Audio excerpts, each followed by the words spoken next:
In today's video, I'm going to show you how to add a subdomain on GoDaddy step by step, so you can create something like blog.yourdomain.com in just a few minutes.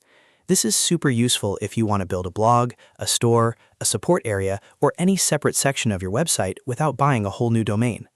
If this tutorial helps you out, make sure to hit the like button and subscribe for more easy website and hosting tutorials just like this.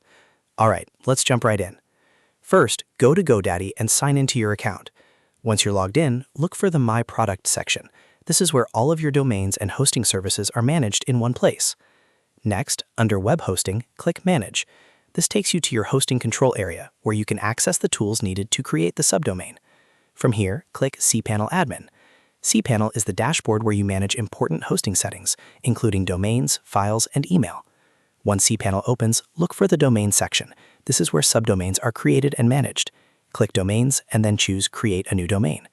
Now you'll see the setup page for your new subdomain. In the field provided, enter the subdomain name you want to create. For example, if you type blog, the system will create blog.yourdomain.com automatically. This is one of the easiest parts of the process because GoDaddy handles the full structure for you. You'll also notice the document root field.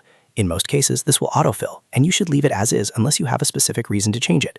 The document root is the folder on your hosting account where the files for this subdomain will live, so it's usually best to keep the default setting.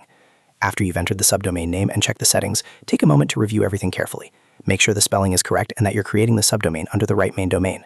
When everything looks good, click Submit or Create to finish the process.